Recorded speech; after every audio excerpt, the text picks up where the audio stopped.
आप देख रहे हैं एनएमटी न्यूज और आपको रखे सबसे आगे। दिल्ली की सुनहरी बाग मस्जिद पर सियासत तेज, बाबरी से जोड़कर क्या बोले ओवैसी। दिल्ली की सुनहरी बाग मस्जिद पर अब सियासत तेज होती जा रही है। ऑल इंडिया मजलिस ए इत्तेहादुल मुस्लिमीन AIMIM के अध्यक्ष असदुद्दीन ओवैसी ने भी सुनहरी बाग मस्जिद का जिक्र कर मुसलमानों से अलर्ट और एकजुट रहने की अपील की है।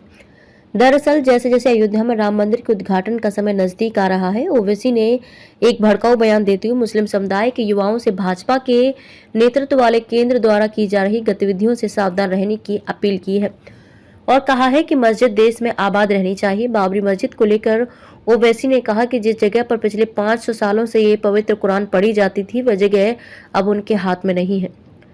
ओवैसी ने कहा, युवाओं मैं आपको बता रहा हूं, हमने अपनी मस्जिद को खो दिया है और आप देख रहे हैं कि वहां क्या किया जा रहा है। क्या आपके दिल में दर्द नहीं है?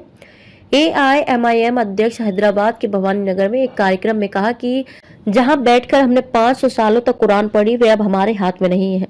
युवाओं, क्या आपको नहीं दिख रहा है कि 3-4 और मस्जिदों को लेकर साजिश हो रही है, जिसमें दिल्ली की सुनहरी बाग मस्जिद भी शामिल है।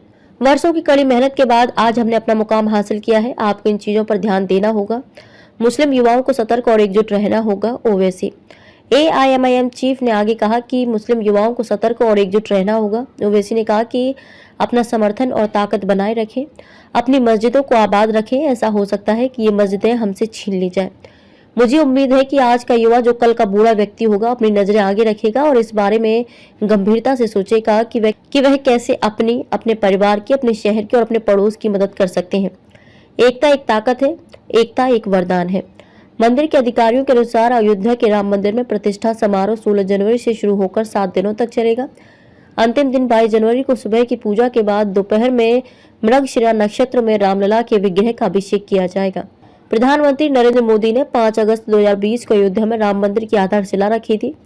गौरतलब है कि 2019 में अयोध्या विवाद पर सुप्रीम कोर्ट के फैसले ने भव्य राम मंदिर के निर्माण का मार्ग प्रशस्त किया था। सुप्रीम कोर्ट के फैसले के बाद केंद्र ने अयोध्या में भव्य राम मंदिर के निर्माण संबंध में सभी निर्णय लेने के लिए श्री राम जन्मभूमि तीर्थ क्षेत्र ट्रस्ट की स्थापना की थी। सुनहरी मस्जिद को लेकर NDMC को मिले हजारों सुझाव। गौरतलब है कि देश की राजधानी दिल्ली में स्थित सुनहरी बाग मस्जिद क्षेत्र में कथित ट्रैफिक जाम की स्थिति से निजात दिलाने के लिए इस ढांचे को हटाने की मांग उठने लगी है। नगर पालिका परिषद NDMC ने बीते दिनों सुनहरी बाग मस्जिद को हटाए जाने के संबंध में जनता से सुझाव मांगे थे। इस पर उसे हजारों टिप्पणियां और सुझाव प्राप्त हुए हैं। NDMC अध्यक्ष अमित यादव से मस्जिद को गिराए जाने के बारे में पूछे जाने का कहा कि सुनहरी मस्जिद पर जनता से प्रतिक्रिया मांगी है। हमें इलाके के आसपास ट्रैफिक जाम की शिकायत पर दिल्ली ट्रैफिक पुलिस से एक अनुरोध मिला था। हमने प्रक्रिया शुरू कर दी है और विभिन्न हितधारकों की टिप्पणियां मांगी हैं। हमने धार्मिक समिति से भी संपर्क किया है, लेकिन दिल्ली वक्फ बोर्ड ने इस मामले पर अदालत का रुख किया है। आप देख रहे हैं एनएमटी न्यूज और आपको रखे सबसे आगे।